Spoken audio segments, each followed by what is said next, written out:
Petro has been our guest a couple of times before, joining us once again. He's a translator. He's an American citizen. Taras, what is it like where you are now? I mean, you've been living there. You say you live very close to the border and where these military maneuvers were being conducted by the Russian forces there. Has it intensified? Well, Adrienne, when I went to bed last night, I did not expect to be woken up by an explosion.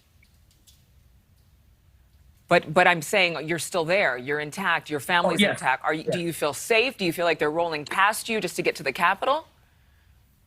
I think that if Putin does step further into Ukraine, then Osama bin Putin really does underestimate the Ukrainian army and the education, if you will, the training that they've had since being invaded in 2014. You've called him Osama bin Putin here on our air before. Do you believe that Putin is a cold-blooded terrorist? Anybody who brings down a passenger aircraft is. Well, we heard overnight that the military in Ukraine was actually able to take down some Russian aircraft, 5 planes and a helicopter, and that there are casualties both on the Ukrainian and Russian side. Are you fearful at all? That is accurate. That's an accurate report. But as well, obviously, the United States doesn't want to help Ukraine with military power, just supplies. So I have to put my faith in the soldiers of the Ukrainian armed forces.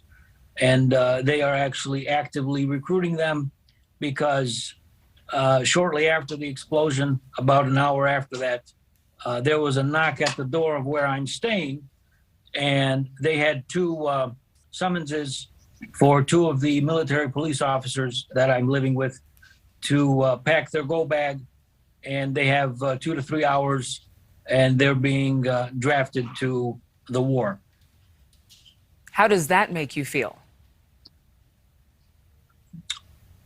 Well, we knew it was coming, but nobody knew when. But we knew it was coming. And unfortunately, the people of Ukraine were a little unplanned because after the attacks this morning on several airports, several military training bases and supply facilities is when people started panicking, long lines at the gas stations, ATMs out of service because of no funds.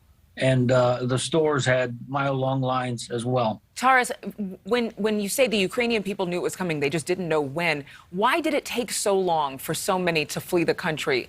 Why did it take until hearing the shelling and the fighting that people actually got in their cars? Now there's all these traffic jams. Were they hoping that it was going to be just a lot of bark and no bite? Well, unfortunately, what took Biden so long?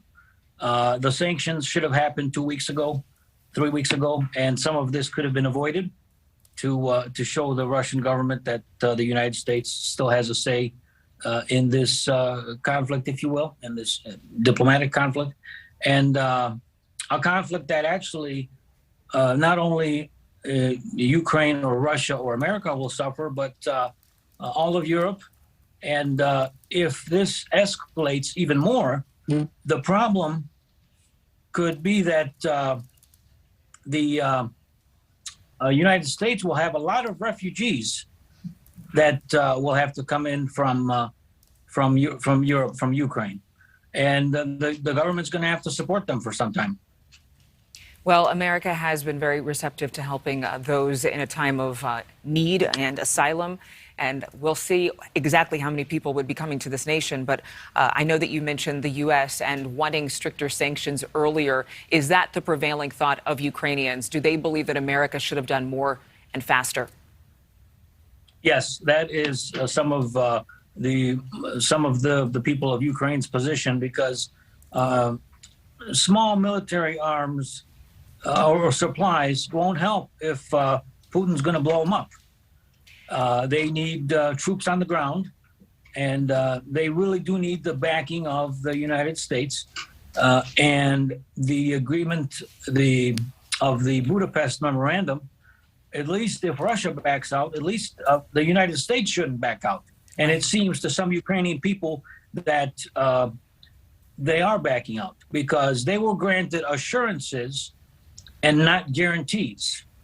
That was under See, when President Putin- Clinton's administration that the Budapest Memorandum was signed. You make an excellent point, and a lot of people are wondering if that is completely nullified with the actions of Putin. But NATO certainly unifying at this time. Taras Petro, thank you so much for being with us, and safety to you and your family at this difficult time. Thank you so much for watching. Make sure to click on the red subscribe button below so you can get more of NewsNation's fact-driven, unbiased coverage.